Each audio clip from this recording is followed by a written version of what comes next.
ஹரே கிருஷ்ணா. தெய்வத்திரு ஆச பக்திவேதாந்த சுவாமி ஸ்ரீல பிரபுபாதர் விரிவான பொருள் உரைகளுடன் அழிய ஸ்ரீமத் பாகவதம் காண்டம் 3 பகுதி 1 பராமரிப்பு அத்தியாயம் 2 பகவான் ஸ்ரீ கிருஷ்ணரின் நினைவு பதம் 17 துனோதி சேதஸ் பிரதோ மமைதத் யத் ஆஹபாதா அபிவன்ய பிதரோ தாத்தாம்ப கம்சாத் உருச்சங்கிதானாம் பிரசீததம் நோ கிருத நிஷ்கிருதீனாம். மொழிபெயர்ப்பு. பகவான் ஸ்ரீ கிருஷ்ணர் கம்சனுக்கு அஞ்சி வீட்டை விட்டு வெளியேறி இருந்ததால் தமது பெற்றோருக்கு தங்களால் கிருஷ்ணர் பலராமர் பாதசேவை செய்ய முடியாததற்காக அவர்களிடம் மன்னிப்பு கேட்டுக்கொண்டார். அன்புள்ள தாயே, அன்புள்ள தந்தையே, இந்த இயலாமைக்காக தயவுசெய்து எங்களை மன்னித்து விடுங்கள் என்று அவர் கூறினார். பகவானின் இத்தகைய நடத்தைகள் எல்லாம் என் இதயத்திற்கு துன்பத்தை தருகின்றன. பொருளுரை. பகவான் ஸ்ரீ கிருஷ்ணர் மற்றும் பலதேவர் ஆகிய இருவரும் கம்சனுக்கு மிகவும் அஞ்சி தலைமறைவாக வாழ வேண்டி இருந்ததாக காணப்படுகிறது. ஆனால் அவர்கள் பரமபுருஷர்கள் என்றால் கம்சனை கண்டு அஞ்சியது எப்படி சாத்தியமாகும்? இத்தகைய கூற்றுகளில் ஏதேனும் முரண்பாடு உண்டா? வசுதேவர் கிருஷ்ணரிடம் பெரும் அன்பு கொண்டிருந்ததால் அவரை பாதுகாக்க விரும்பினார். கிருஷ்ணர் பரமபுருஷர் என்றும் அவரால் தம்மை காப்பாற்றிக் கொள்ள முடியும் என்றும் வசுதேவர் நினைக்கவில்லை.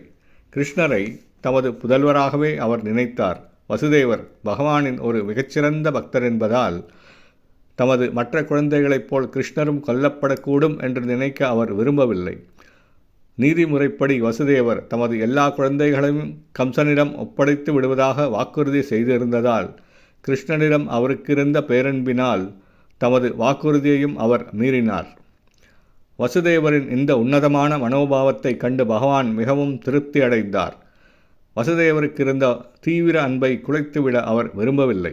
இதனால் தம் தந்தையால் நந்த மகாராஜனிடம் தூக்கிச் செல்லப்படுவதற்கு அவர் சம்மதித்தார். வசுதேவர் குழந்தை கிருஷ்ணரை தூக்கிக் கொண்டு யமுனா நதியை கடக்கும் பொழுது அவரது தீவிரமான அன்பை சோதிப்பதற்காக பகவான் ஸ்ரீ கிருஷ்ணர் யமுனை நதிக்குள் விழுந்து விட்டார்.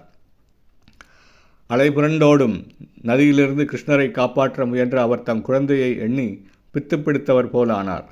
இவை அனைத்தும் பெருமைக்குரிய பகவானின் லீலைகளாகும். இவற்றில் முரண்பாடுகள் இல்லை. கிருஷ்ணர் பரமபுருஷர் என்பதால் கம்சனிடம் அவர் சிறிதும் அச்சம் கொண்டிருக்கவில்லை.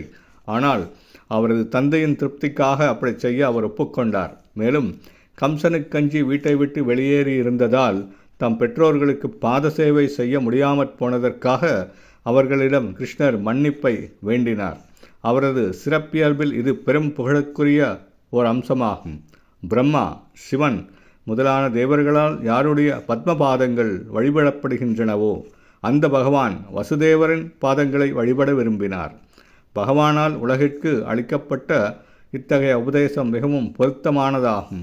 ஒருவர் பரமபுருஷராக இருந்தால் அவரும் தன் பெற்றோர்களுக்கு பாத சேவை செய்ய வேண்டும். ஒரு மகன் பெற்றோருக்கு பல வழிகளில் கடமைப்பட்டவனாக இருக்கிறான். ஒரு மகன் எவ்வளவு பெரியவனாக இருந்தாலும் பெற்றோர்களுக்கு சேவை செய்வது அவனுடைய கடமையாகும். பகவானை பரமபிதாவாக ஏற்றுக்கொள்ளாத நாஸ்திகர்களுக்கு கிருஷ்ணர் மறைமுகமாக இப்பாடத்தை போதிக்கிறார். பரமபிதாவை எந்த அளவிற்கு மதித்து போற்ற வேண்டும் என்பதை இச்செயலிலிருந்து அவர்கள் கற்றுக்கொள்ளலாம். பகவானின் இத்தகைய புழுக்குரிய நடத்தையைக் கண்டு உத்தவர் ஆச்சரியத்தால் ஸ்தம்பித்து போனார். மேலும் பகவானுடன் தம்மால் செல்ல முடியவில்லையே என்று எண்ணி மிகவும் வருந்தினார். ஹரே கிருஷ்ணா.